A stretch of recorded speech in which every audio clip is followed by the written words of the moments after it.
At the beginning of Matthew 24, Jesus says of all the beautiful and majestic buildings of the temple complex, "Truly I say to you, there will not be left here one stone upon another that will not be thrown down." It is telling that his disciples jump to a rather extreme conclusion from what he has just told them, responding in verse 3, "Tell us, when will these things be, and what will be the sign of your coming, and of the end of the age?" These aren't two separate, unrelated questions. The disciples think that the destruction of the temple in Jerusalem is the end of the age. To be fair, it was in a sense, but the end of the Jewish kingdom and the way of worship prescribed in the law of Moses, while important and far-reaching in its consequences and implications, wasn't exactly the end of the world, and that's what the disciples really have in mind, although they're not quite sure what is involved with that end. Jesus tells them, "See that no one leads you astray, for many will come in my name, saying, 'I am the Christ,' and they will lead many astray. And you will hear of wars and rumors of wars. See that you are not alarmed, for this must take place, but the end is not yet." Jesus had in mind the specific events that would lead up to the destruction of Jerusalem in 70 AD, but at the same time his caution about misinterpreting the signs of the times applies to us very well today. This must take place, but the end is not yet.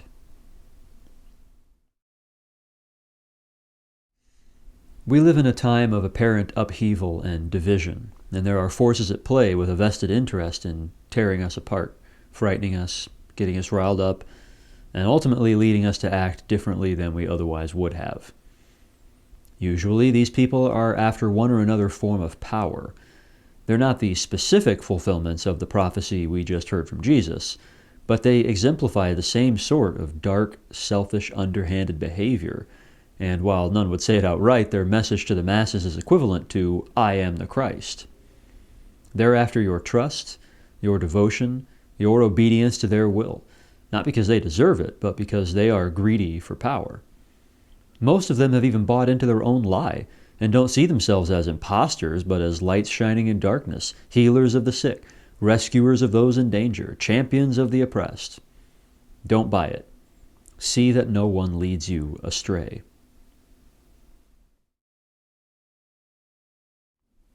This is all the same, more or less, as what's been happening for ages. It happened when Korah rebelled against God and Moses in Numbers 16. It happened when Abimelech thought power was worth murdering his brothers in Judges 9.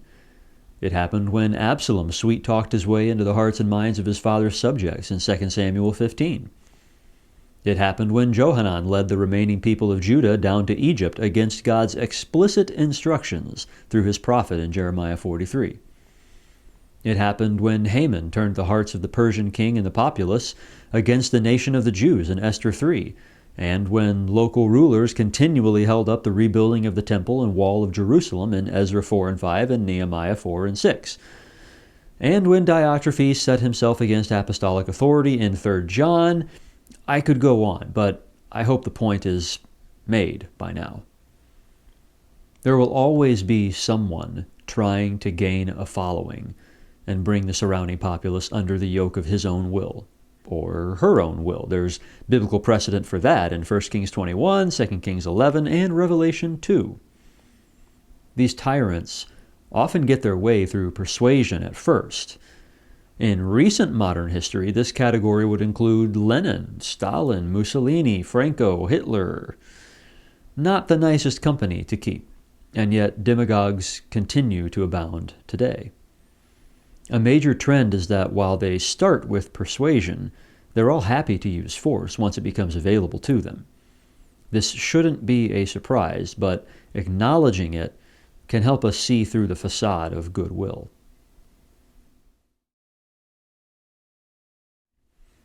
There's only one real Messiah, of course.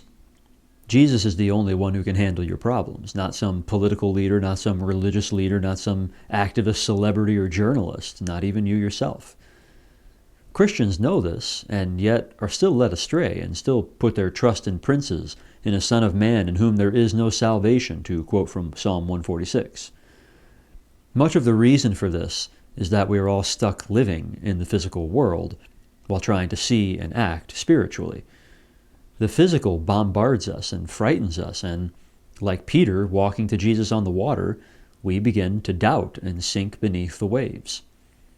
We hear of wars and of famines and earthquakes in various places, and wildfires and avalanches and eruptions and so on, and it's no wonder that some people expect the end to come tomorrow or the next day or the next.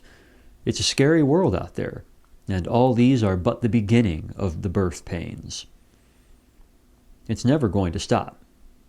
It's not new. No one on earth can save you from it all.